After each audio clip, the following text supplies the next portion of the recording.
I'm a female writer, and what's interesting about the wizarding world is when you take physical strength out of the equation, a woman can fight just the same as a man can fight. A woman can do magic just as powerfully as a man can do magic. And I consider that I've written a lot of well-rounded female characters in these books.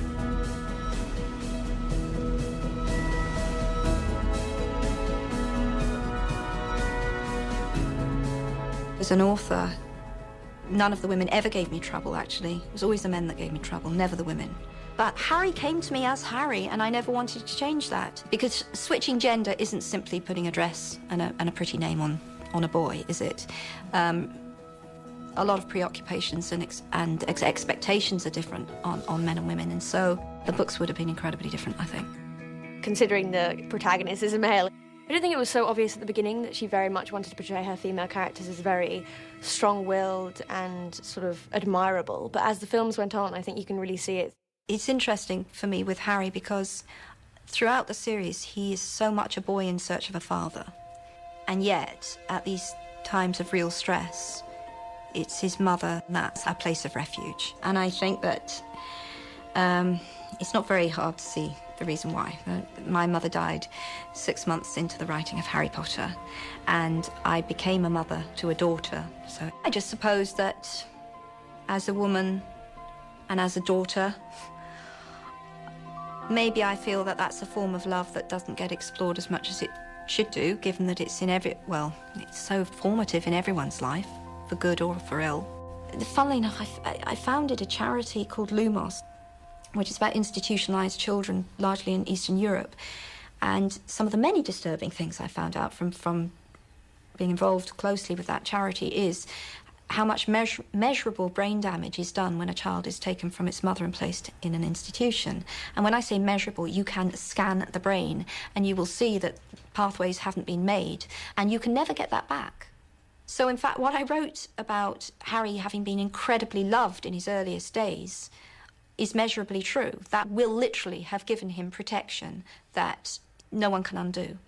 His brain will have developed in a way that Voldemort's brain didn't, because Voldemort was, from the moment of his birth, institutionalized. So I suppose, yeah, Lily was representative of safety in a way that a father couldn't be, because he's constantly told, you look just like your father, he's got to live up to the expectations of his father, his father, his father. But Lily is something different. Lily's the person who stood by the cot and tried to stop her baby dying.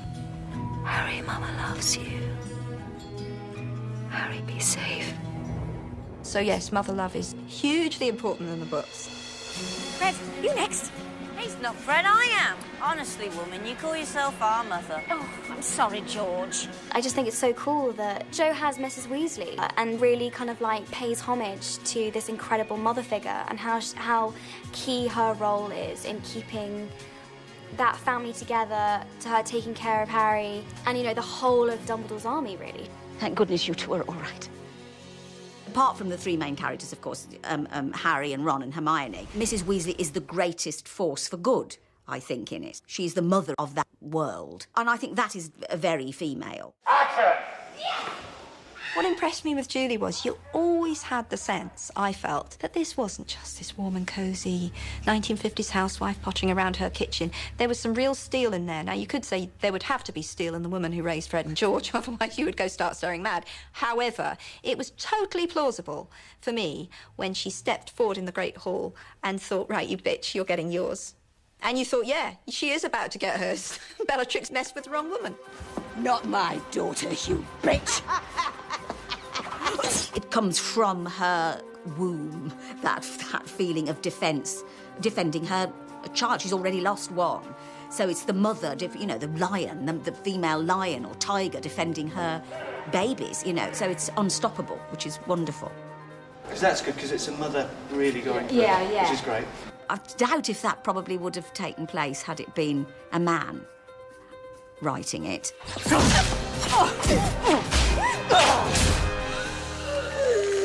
I really enjoyed killing Bellatrix, and I really enjoyed having it be Molly that did it. And of course, you also have two very different kinds of female energy. They're pitted against each other. You have Molly, who will mother the whole world if she can, and you have Bellatrix, whose idea of love is very perverse and twisted, and that was satisfying. But there was something else I wanted to do with the way that Bellatrix ended. And this was very important to me. Very early on in writing the series, I remember a female journalist saying to me that Mrs. Weasley said, well, you know, she's just a mother. And I was absolutely incensed by that comment. Now, I consider myself to be a feminist, and I'd always wanted to show that just because a woman has made a choice, a free choice, to say, well, I'm going to raise my family, and that's going to be my choice. I may go back to a career, I may have a career part-time, but that's my choice.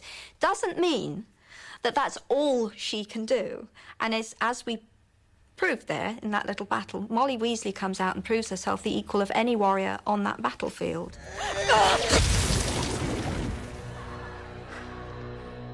And I also loved that Professor McGonagall got her moment to really show what she could do. Pier totum locomotor. Teachers have been so repressed in how they see Hogwarts, obviously from its new sort of ruling, that you can see that they're just itching for you know, their fight back against evil. And I love that. For Professor McGonagall, she just completely just shows what she's made of. I don't like the marginalisation of women when the fighting breaks out. You know, we get to fight too.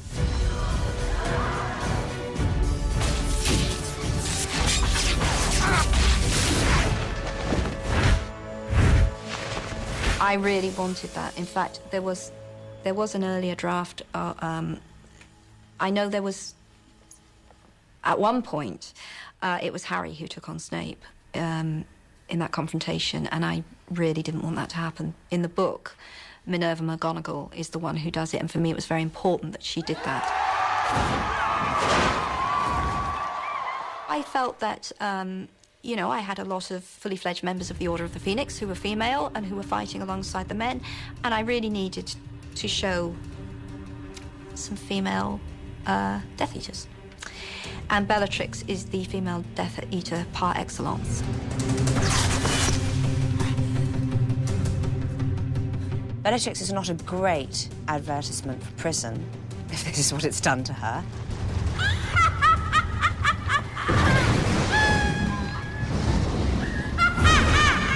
But she is doing everything for Voldemort, and she follows him over the precipice like a lemming.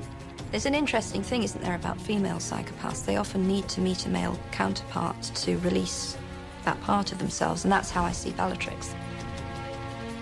She is the only true follower, I think Bellatrix thinks. You know, she went to Azkaban, but she's prepared to die.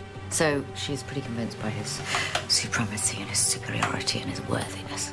I mean, Voldemort clearly is her idol, her obsession. He is the only person to whom she feels subservience. She has that curious personality disorder or quirk or whatever we're going to call it, that I think is peculiarly female, and Helena portrays that with such gusto. It's fabulous to watch.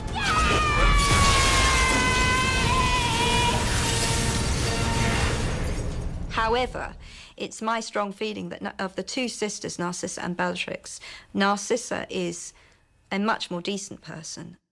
It's interesting that J.K. Rowling decided to do that. She decided that the woman that would risk her own life to save her own son understands loyalty and understands preservation of life. I think one could argue that Draco, who is ultimately revealed not to be an evil character, Draco got his goodness from his mother. And ultimately, there's an echo of what Lily did, quite a conscious echo of what Lily did right at the start of the story, at the very end of the story. At the start of the story, Lily dies to keep her son alive. At the end of the story, Harry lies pretending to be dead on the ground, and it's her mother who saves him again, because she's trying to get to her own son. So that was that was closing a circle. He was saved there by Lily, and he's saved there by Narcissa. Is he alive? Draco, is he alive?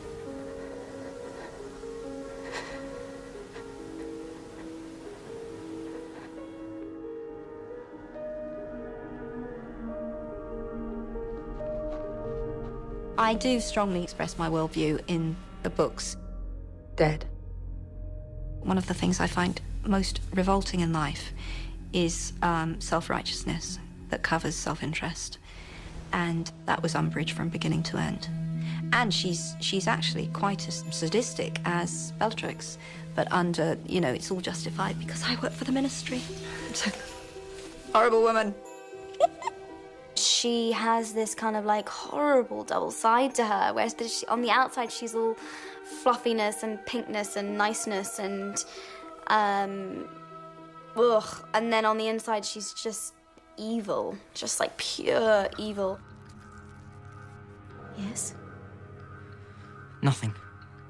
That's right. Because you know, deep down, you deserve to be punished. Don't you, Mr. Potter? I think this is just making the most of what really little power she has, but she will hang on to it and keep clearing people out as long as she can, her last breath. Power for me is a very difficult issue. I'm suspicious of people who want power, which I think comes across quite strongly in the books. But I have come to accept that if you are in a position to give, for example, a lot of money to a cause, then that gives you power, because money can be a very powerful tool. If you have a profile, that means you can give a voice to a cause that otherwise wouldn't have such a loud voice, and that is also a form of power. But for me, it's a slightly more complicated issue than that, because I think as an author, you know, I chose a career path that traditionally does not lead to a lot of power. And so I think I really am not being disingenuous when I say that any form of power that's come to me through Harry Potter was very, very unexpected. I really admire her grace. She's definitely been an inspiration and a role model. I mean, I just feel so blessed that I was given the chance to experience all of these amazing women. Here we go. Helena was also a really important mentor to me on this last movie. She very sweetly invited me over for dinner, and we talked about books a lot. And just being a woman, I feel as if somehow I have been under the microscope even slightly more than the boys, just by being the girl. You know, whether it's what I'm wearing, whether it's what I'm doing, where I'm going to school. Just in every sense, I feel as if the public is just so much harder on women. So I think we both know how that feels, being under that kind of scrutiny. You know, we talked about how to kind of be able to absorb criticism and flattery, and knowing what's genuine and what isn't, and knowing who to trust. And yeah, well, it was such a big evening for me. I don't know if she knows how kind of important it was for me, but I've never told her this, but after I had my evening with her, I went home and wrote down everything that she said, everything that we shared. And I actually have a book of important encounters to me, and I write down things that they say, because I was like, one day I'll really wish I remembered what that incredible person that I met said and what they thought about things, and I don't want to forget. So Jo has a page too.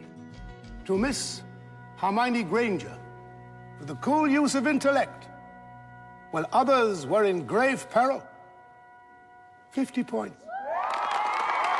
Good job. I wouldn't say that I based any of these women on specific women that I knew, but Hermione is an exaggeration of me. So Hermione really did come from a very deep place inside me.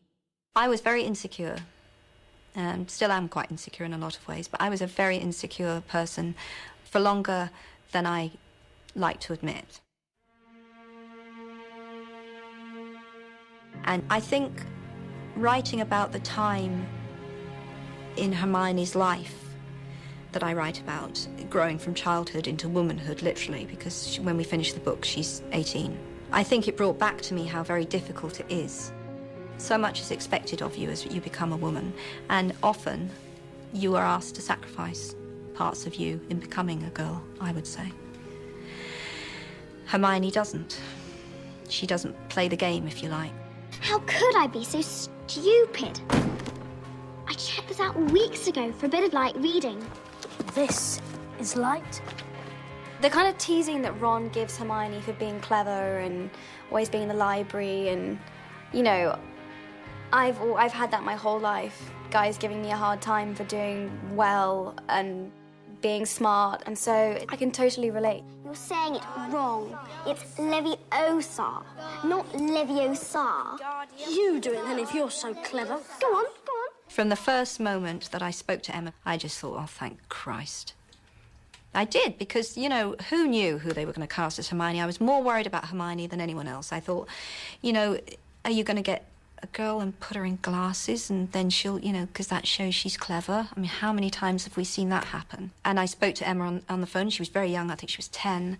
And I thought, you are going to be able to play a very bright, articulate girl with conviction, because that's who you are. I felt like I had the most pressure in a way, because if I screwed up Hermione, I would be screwing up a part of Jo, and just would have been awful. I remember she sent me a letter after the third movie. She wrote me a letter and she said, "To my perfect Hermione." And to hear that from the creator of her was obviously the biggest compliment I could receive, and I knew, that was when I really knew that I'd done a good job. I think the three main characters work as a trio, and part of what makes it work is their gender, and I have fun with that. I have fun with that in Deathly Hallows, when it's three main characters alone in a tent. And Hermione says, "I notice I'm the one who gets, you know, gets to do the cooking because I'm a girl, I suppose." And Ron says, "No, it's because you're the best witch, and you're the best at magic." So it was fun to play with that. You're amazing, you are. Always a total surprise. They couldn't get through a day without her. She really is. She's the brains. She's the best at spells. She's always 2 steps ahead. She's very much part of the action. The main female characters aren't there as a sort of like added bonus, which I feel like so many female characters are. Even Ginny is this incredibly powerful, stubborn, intelligent, quick-witted woman. She's another kind of girl power figure. Reducto! Obviously, as Ginny's character develops, you really see her as very independent, and I think people portray female characters as very loud and chatty and needing to show their maybe sexuality, and although it's not really needed. So I think that's what makes, I think, Jo Rowling's female characters very strong, because they're a bit more naturalistic and a bit more down to earth. Shut it! Thanks. She's just true to herself no matter what. And I think that's a really important message. Even Luna, who's this very like airy-fairy kind of like in her own world character, still has this amazing conviction in her beliefs, and she's still incredibly smart, and she's very emotionally clever. Your feet, aren't they cold? Bit. Unfortunately, all my shoes have mysteriously disappeared. I suspect Nargles are behind it. The key to Luna is that she has that unbelievably rare quality of actually not giving a damn what anyone else thinks of her. Now, if we as adults say honestly how many people we've known like that, I think very many of us would say none. And Luna's like that. She doesn't actually care. She's so comfortable with being different. She's fearless. And I loved writing scenes where Luna and Hermione were together, because Luna and Hermione are the absolute antithesis of each other, and yet I love them both equally. An interesting necklace. It's a charm, actually. Keeps away the Nargles. It's sometimes very difficult as a woman to say, well, actually, this is who I am, and I'm not going to pretend otherwise. But that's the only way to be truly happy, so that's what I would want to say to girls particularly. Well, people still love the books, so I hope they'll maybe read them to their children, and they'll read them to their children. That's every author's dream. I've had countless mothers come up to me and say, you know, just thank you so much for giving my daughter a role model. She absolutely idolises Hermione, and I feel really privileged to have been able to play her. I would like to think that Hermione is a role model for girls. You see, I was a plain, and that is relevant. That, you know, that is relevant. That's not a trivial thing when you're a kid. I was a very plain, bookish, freckly, bright little girl. I was a massive bookworm. And I spent a significant part of my reading looking for people like me. Now, I didn't come up with nothing, you know. I remember Jo March, who had a temper and wanted to be a writer, so that was a lifeline. There's a heroine in a book called The Little White Horse that I've spoken about publicly who was plain, and that was fabulous. Wow, you get to be a heroine and you get not to be a raving beauty. But, you know, these were pretty slim pickings. And then in creating Hermione, I felt I created a girl who was a heroine, but she wasn't sexy.